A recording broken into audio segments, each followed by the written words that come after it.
Ils sont guerriers, forts dans le combat. Jéhovah est son nom. Puissant guerrier, puissant guerrier. Oh, fort dans le combat. Jéhovah est son nom. Seigneur, merci pour la grâce, merci pour ce moment que tu nous accordes dans ta présence. Prends le contrôle de ces instants. Que ton nom soit élevé encore dans le milieu. Et sur le nom puissant de Jésus, nous avons prié. Amen. Amen. Amen. Amen. Amen. Nous bénissons Dieu pour la grâce qu'il nous accorde encore ce matin de nous retrouver en ce lieu. Au milieu de nos frères et de nos sœurs, pour pouvoir parler à notre Seigneur. Ce n'est pas puisqu'on est meilleur, ce n'est pas puisque nous connaissons, non. C'est parce que simplement nous avons trouvé grâce aux yeux de Dieu qui a touché le cœur du coordinateur, administrateur, pour pouvoir nous aligner en ce programme. Et nous pouvons rester sans dire merci à Dieu et ainsi à ses serviteurs qui a établi pour nous permettre de parler de sa part. Et nous bénissons aussi Dieu pour la présence de chacun de nous ici présents en ce lieu. Amen, amen. Amen. Et sans plus tarder, nous allons faire 2 longues lectures. La première lecture se trouve dans le livre des Cantiques 3 à 5. Et la deuxième lecture se trouve dans le livre de 1 Samuel 4, de 1 à 5. Qu'il plaise au Seigneur que pendant ces 2 jours que nous allons essayer de parler, nous allons essayer de dire, de partager avec nous la parole de Dieu, qu'il mette sa pensée dans notre cœur pour que nous ne puissions pas sortir tels que nous sommes venus dans ce moment. Amen, amen. Amen. Cantique des Cantiques 3, 1, 5 dit ceci. Sur ma couche, pendant les nuits, je cherchais celui que mon cœur aime. Je l'ai cherché et je ne l'ai point trouvé. Je me lèverai et je ferai le tour de la ville, dans les rues et sur les places. Je chercherai celui que mon cœur aime. Je l'ai cherché, je ne l'ai point trouvé. Les gardes qui font la ronde dans la ville m'ont rencontré. Avez-vous vu celui que mon cœur aime? À peine les avais-je passés que j'ai trouvé celui que mon cœur aime. Je l'ai saisi et je ne l'ai point lâché jusqu'à ce que je l'ai emmené dans la maison de ma mère, dans la chambre de celle qui m'a conçu. Je vous conjure, filles de Jérusalem, par les gazelles et les brebis des champs, ne réveillez pas l'amour avant qu'elle le veuille. Amen. Ça, c'était notre première lecture. Notre deuxième lecture, ça c'est une lecture kangourou. Je commence par 1 Samuel 2,12 qui dit ceci. Les fils d'Élie étaient des hommes pervers. Ils ne connaissaient pas l'Éternel. Je reprends. Les fils d'Élie étaient des hommes pervers. Ils ne connaissaient pas l'Éternel. Et je prends ma deuxième lecture. Cette lecture-là, j'ai voulu juste faire une emphase. 1 Samuel 4, de 1 à 5 dit ceci. Je prends à partir du deuxième verset. Les Philistins se rangèrent en bataille contre Israël et le combat s'engagea. Israël fut battu par les Philistins qui tuèrent sur le champ de bataille environ 4000 hommes. Le peuple rentra au camp et les anciens d'Israël dirent, pourquoi l'Éternel, ça j'aimerais bien que vous puissiez souligner ça, pourquoi l'Éternel nous a-t-il laissé battre aujourd'hui par les Philistins? Allons chercher à Silo l'arche de l'alliance de l'Éternel, qu'elle vienne au milieu de nous et qu'elle nous délivre de la main de nos ennemis. Très important. Le peuple envoya à Silo, le peuple envoya à Silo, d'où l'on apportera l'arche de l'alliance de l'Éternel, des armées qui siègent entre les chérubins. Les deux fils d'Élie, Ophni et Phiné, étaient là, avec l'arche de l'alliance de Dieu. Lorsque l'arche de l'alliance de l'Éternel entra dans le camp, tout Israël poussa des grands cris de joie. Et l'Éternel en fut, et la terre en fut ébranlée. Le retentissement de ces cris fut entendu des Philistins. Et ils dirent, que signifient ces grands cris qui retentissent dans le camp des Hébreux? Et ils apprirent que l'arche de l'Éternel était arrivée au camp des Hébreux. Au camp plutôt. Les Philistins eurent peur parce qu'ils crurent que Dieu était venu dans le camp. Malheur à nous, dirent-ils, car il n'en a pas été ainsi jusqu'à présent. Malheur à nous, qui nous délivrera de la main de ce Dieu puissant? Ce sont ces dieux qui ont frappé les Égyptiens de toutes sortes de plaies dans les déserts. Fortifiez-vous et soyez des hommes, Philistins, de peur que vous ne soyez asservis aux Hébreux comme ils vous ont été asservis. Soyez des hommes et combattez. Les Philistins livrèrent bataille et Israël fut battu. Chacun s'enfuit dans sa tente, la défaite fut très grande. Et il tomba d'Israël 30 000 hommes de pied. 30 000 hommes de pied. Avant c'était 4 000 hommes. Après c'était 30 000 hommes. L'arche de Dieu fit prise et les deux fils d'Élie, Ophni et Phiné, moururent. Amen. Amen. Le sujet sur lequel je vais essayer de partager est que l'on puisse aspirer à vivre plus dans la présence de Dieu. Amen.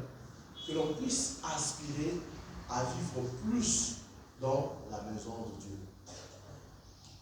Et en lisant les deux textes, on se rend compte que le premier texte nous relate une femme qui recherchait la personne qu'elle aimait. Elle était dans cette course de rechercher la personne qu'elle aimait.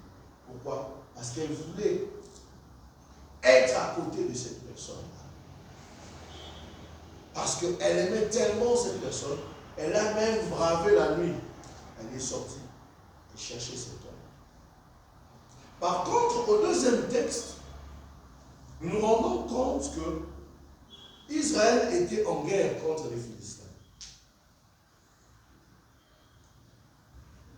Ils sont sortis au combat. Le temps m'a manqué de lire le premier verset. Ils sont sortis pour le combat, sans consulter Dieu. Ils sont partis au combat. Ils ont perdu. Pour le premier compte, lors de la bataille, les Philistins tuèrent 4 000 hommes. Après, ils se sont dit, ah non, peut-être ils nous ont battus. Pourquoi? Parce que nous ne sommes pas venus avec l'arche. Pourquoi? Parce que dans tous les combats que Israël menait, vous allez vous rendre compte que même avant d'entrer dans la terre promise, l'arche était devant, avec des chantres. Ils ont traversé. Et quand ils sont avancés, ils ont posé les pieds dans le Jourdain, les eaux se sont asséchées. Et vous allez vous rendre compte que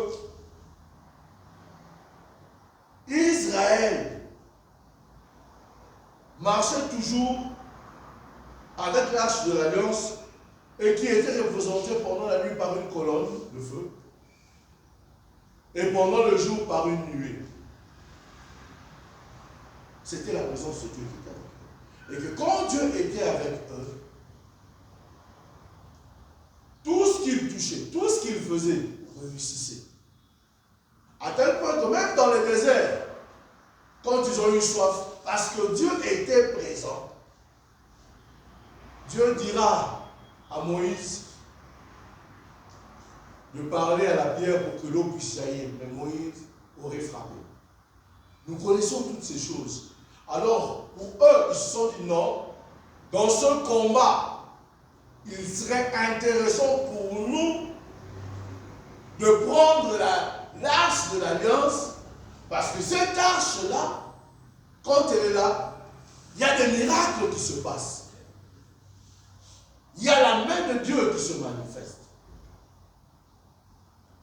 Et Dieu nous rend plus que vainqueurs. Amen, amen. Mais pour cette fois-là, pour cette fois-ci plutôt, ils ont amené l'arche sur le lieu du combat.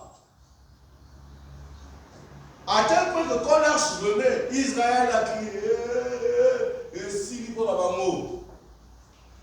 C'est fini pour eux. Mais arrivé sur le lieu du combat, Israël sera encore battu. Sans l'arche, ils ont perdu, comme je vous ai dit, ils ont perdu une affaire de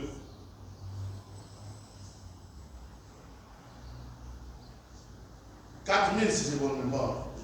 4000 hommes. Avec l'arche, ils ont perdu 30 000 hommes.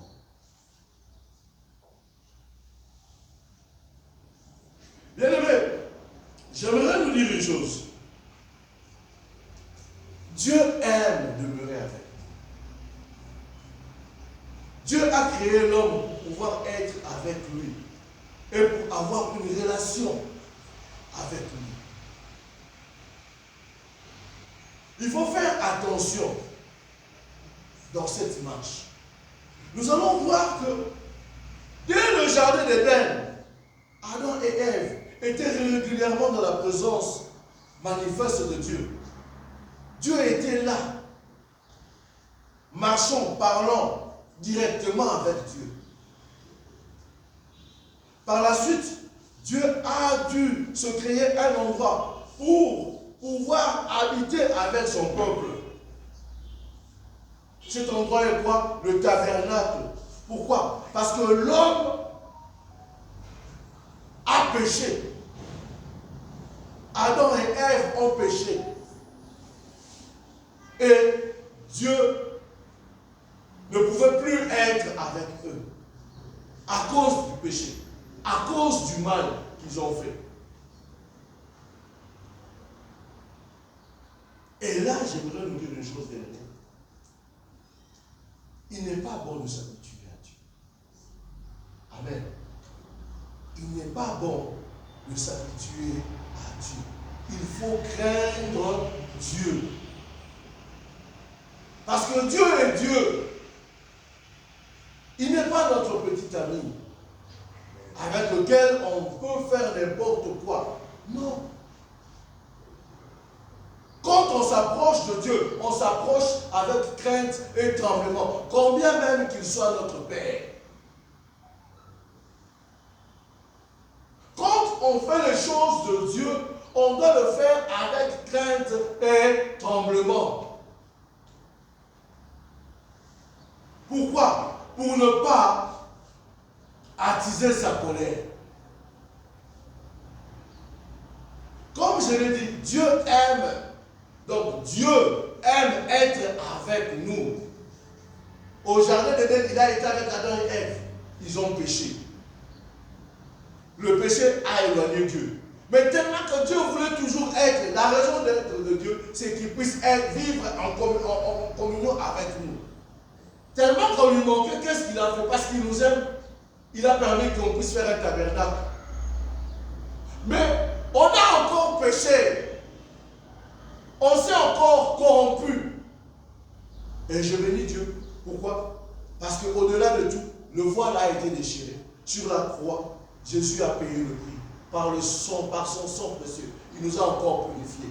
Il nous a encore lavé de nos péchés. Pourquoi? Parce que Dieu, son souci est que nous puissions demeurer dans sa présence. Parce que c'est là qu'il nous fait du bien. Et c'est là que nous trouvons un sens à notre existence. Mais ce qui nous éloigne de Dieu, c'est le péché. Voilà pourquoi on dit que Dieu est saint. Et voilà pourquoi on nous recommande de vivre dans cette sanctification, pour permettre à Dieu d'être toujours en relation avec nous. Anytime, anywhere. Mais là, on se rend compte que nous aimons plus la gloire de l'arche. Nous aimons le Dieu de gloire de l'arche que de rester dans l'amour réel de ce Dieu de l'arche. Qu'est-ce que je veux dire par là? Nous aimons les miracles, nous aimons les eaux faits que Dieu crée quand il est avec nous. Nous aimons voir les paralytiques marcher, la maladie cesser, que 1000 tombent à main gauche, 10 000 à main droite. Nous aimons les sensationnels. Nous aimons que les choses nous reviennent à nous. Mais par moments, nous perdons de vue que c'est une relation entre deux personnes. Il y a Dieu d'une part et il y a nous d'une autre part. Donc en réalité, c'est une alliance. C'est un accord. Amen. Et dans cette affaire, nous aimons seulement qui est, comment on appelle ça encore? Bijection. Hein? C'est la bijection. Que ça revient toujours vers nous. Nous ne pensons pas à la translation que, et le mot la paix ici, il peut à ici. Nous, on aime simplement que la paix, ça n'a rien à biso. Donc, comment on dirait, mais ce que nous devons remettre, ce que nous devons placer à la table, souvent nous ne le faisons pas. Et voilà pourquoi, en ce moment, quand Israël était dans le moment trouble, ils se sont dit, on s'est battu, on a perdu, qu'on aille prendre l'arche, qu'on amène l'arche dans les champs de combat. Parce que quand on sera avec l'arche, Dieu sera là et nous allons vaincre. Mais en réalité, oui, l'arche était là. L'arche était sur ce lieu-là. Mais est-ce que eux étaient-ils en relation avec ce Dieu de cette arche-là? Ils n'étaient pas en relation. À tel point que la Bible même signifie, dans le livre de 1 Samuel 2, les fils d'Élie étaient des hommes pervers. Ils ne connaissaient pas l'Éternel. Ils étaient des impliques et pourtant ils travaillaient dans le temple de Dieu. Leur père était le grand sacrificateur. Allez lire la suite. Vous allez voir comment est-ce que ces gens se comportaient dans la présence de Dieu. Ils sortaient avec les filles qui venaient là-bas. Ils prenaient la part qui était réservée à Dieu sur l'autel quand les gens amenaient les sacrifices. Ils faisaient beaucoup de bavures. Pourquoi? Parce qu'ils étaient habitués à ça. Pourquoi? Parce qu'ils ont grandi dans la chose de Dieu. Dans le sanctuaire. Parce que leur père était sacrificateur. Et nous devons veiller sur ces choses, bien-aimés. Nous qui avions des enfants. Que nos enfants ne soient pas habitués aux choses de Dieu. Mais que nos enfants puissent apprendre à vivre une réelle vie d'intimité avec Dieu. Pour qu'ils ne puissent pas finir comme cela. Et c'est là aussi, là où est-ce que David était faible. Parce qu'il n'a pas guidé ses enfants dans la voie de Dieu. Et nous avons vu ce que ses enfants ont eu à faire. Le temps me manque de nous parler d'Absalom, qui avait violé sa sœur. Le temps nous manque de parler d'Amnon, qui s'est levé contre son père. On doit veiller sur cet aspect de choses. Aider à faire comprendre à nos enfants, oui, Dieu est présent. Oui, on cherche Dieu. Mais qu'eux aussi puissent chercher cette relation qui peut leur lier à Dieu. De sorte que Dieu puisse leur révéler ce qui est bon pour eux. Regardez avec Josué. Ils sont partis au combat.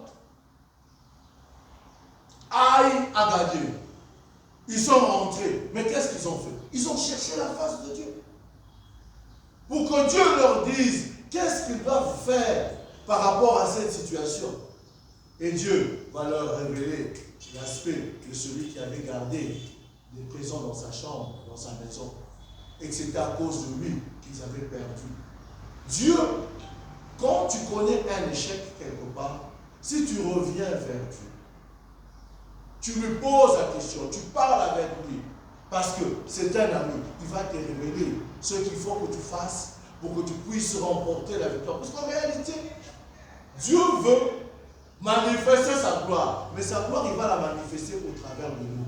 Et s'il doit manifester sa gloire au travers de nous, il est important que nous puissions prendre connaissance de ce que Dieu attend de nous. Pourquoi? Parce que nous sommes des serviteurs dans sa maison.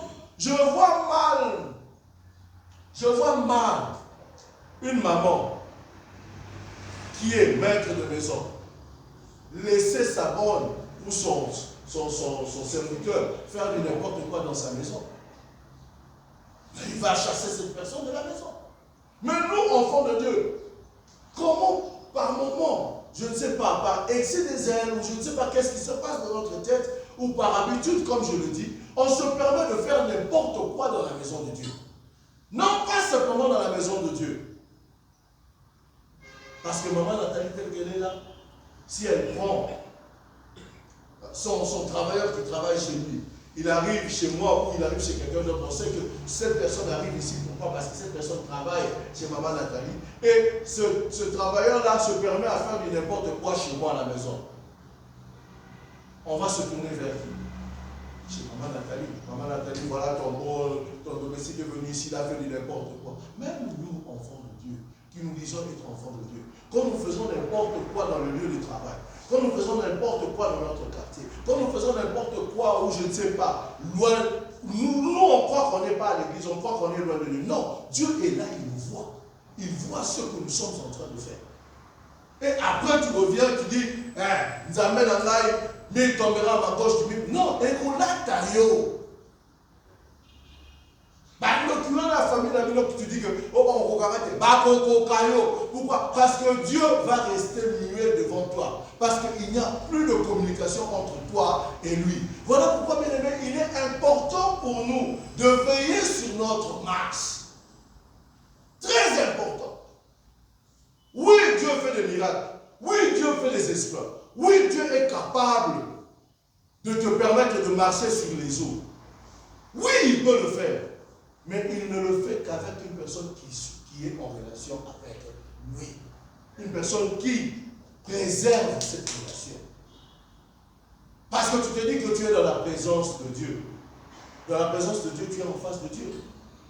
Mais il y a des autres personnes qui sont présentes dans la présence de Dieu, mais Dieu est absent dans leur présence. Et c'est ce qui s'est passé avec Israël. C'est ce qui s'est passé. Pourquoi? Parce que même les personnes qui étaient mises au devant, les personnes qui conduisaient l'arche, qui étaient le fils de ce sacrificateur, la Bible nous dit qu'ils étaient des pervers. Ils n'honoraient pas Dieu. Ils ne marchaient pas dans la crainte de Dieu. Et toi, c'est comme si moi je viens, j'arrive quelque part, je sais que papa Ogui a souvent l'habitude de vendre des véhicules. J'arrive quelque part, je viens, je prends un véhicule. Oh, donnez-moi. Oh, pourquoi? Oh, papa, il m'a dit de prendre ce véhicule. Et pourtant, il ne m'a rien dit. N'est-ce pas qu'on va m'arrêter? Quand on va l'appeler, oh, tu peux si Porsche, papa, ben, la vie, dans la belle côté, qu'est-ce qui va se passer? La police va me suivre, la police va m'arrêter. C'est ça qui se passe aussi avec nous. Dans la vie que nous sommes en train de traverser. Tu rencontres une situation, tu dis que au nom de Jésus, mais Jésus, là, qui es-tu? On connaît celui que Paul sait, on connaît. Et ces gens-là ont été tabassés dans le temple. Vous vous souvenez? Et c'est les fils de Séva, je ne sais pas, qui ont voulu chasser les mauvais esprits au nom de Jésus. Mais eux, Jésus n'avait aucune relation avec eux et Jésus. C'est ce qui nous arrive des fois aussi dans notre vie. Nous croyons que Dieu est avec nous.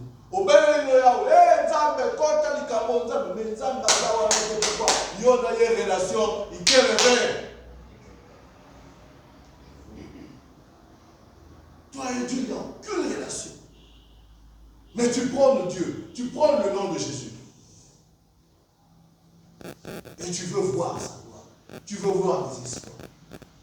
Tu vas finir comme Israël, qui avait perdu 4 et après tu vas perdre 30 000 hommes. Jusqu'à ce que tu vas revenir sur le droit chemin.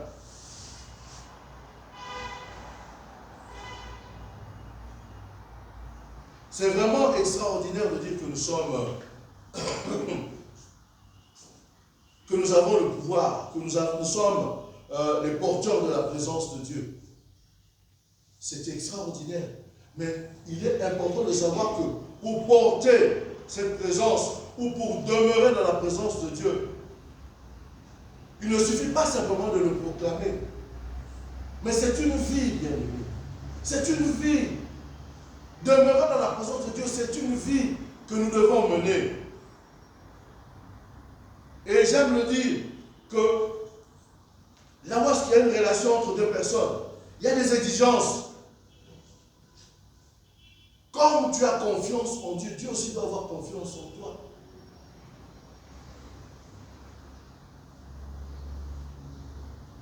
Comme tu cherches le soutien de Dieu, Dieu doit aussi avoir un soutien quelconque de toi. Comme j'aime le dire, un véritable ami est là dans le bon comme dans le mauvais moment. Il célèbre vos réussites avec vous et vous offre son épaule pour pleurer en cas de difficulté. Il n'est pas seulement présent, il vous soutient activement. Et c'est ce que Dieu fait dans l'alliance qu'il a avec nous. Mais est-ce que toi tu soutiens aussi Dieu dans son travail? Tu soutiens aussi Dieu dans ce qu'il te demande de faire? Parce que tu diras, ah, comment est-ce que je te soutiens? Jésus dira, quand j'étais venu, tu ne m'avais pas reçu. Quand tu faisais le bien à ce petit, c'est à moi que tu faisais ce bien-là. Quand tu soutenais cette maman-là, qui était dans le monde, c'est moi que tu soutenais.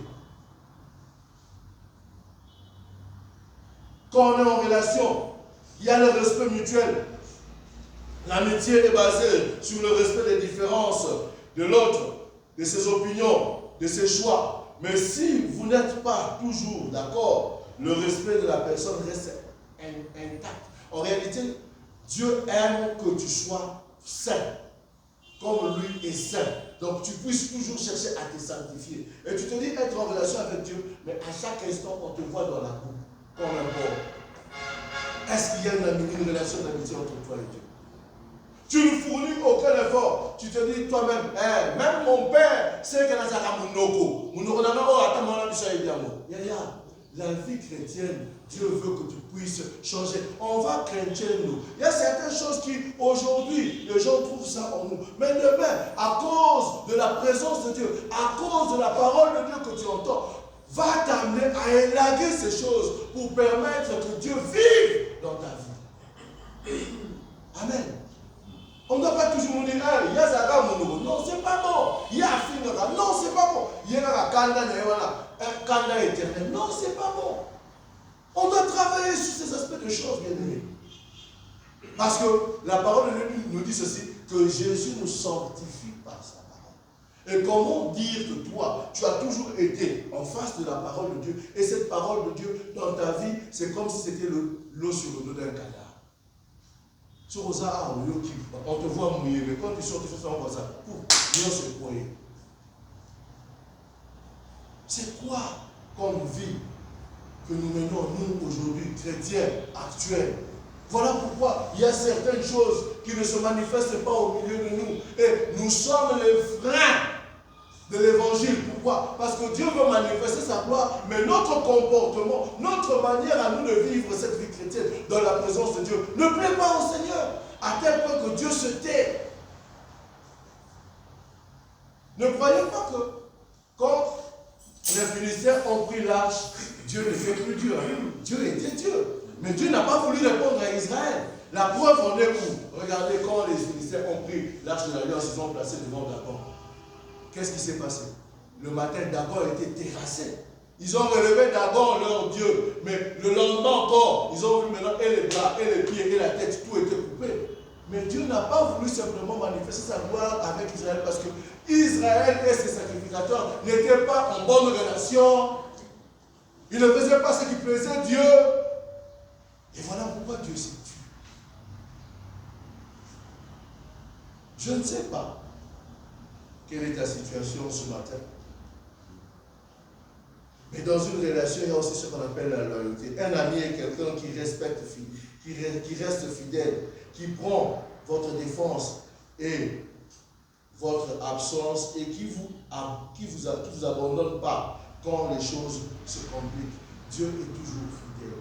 Mais est-ce que nous, vis-à-vis de Dieu, vis-à-vis des attentes de Dieu sur notre vie, sommes-nous fidèles? Marchons-nous comme Dieu veut que nous puissions marcher? Pour que dans sa présence, nous puissions jouir des bienfaits d'être en compagnie de lui.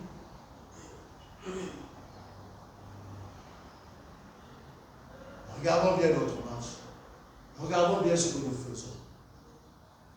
Revenons en nous-mêmes. Si tu fais cet effort, que Dieu soit loué, multiplie encore les efforts. Mais si tu ne fais pas ces efforts, rends-toi compte que les échecs que tu connais, c'est parce que tu ne fais pas les efforts nécessaires pour plaire au Seigneur et que Dieu puisse agir dans ta vie. Nous allons nous courber dans la prière et nous allons prier conformément à ce que Dieu vient de nous dire ce matin. Je ne sais pas ce que Dieu t'a dit. Je ne sais pas qu'est-ce qu'il t'a enseigné ce matin. Mais je sais une seule chose. Dieu veut que l'on puisse demeurer dans sa présence. Dieu aime qu'on puisse être en relation avec lui. Dieu aime quand il marche avec nous et nous avec lui. Dieu aime ces moments-là. Voilà pourquoi, bien aimé, en ce moment, je vais te demander d'élever ta voix et de prier et de recommander ton sort entre les mains du Seigneur.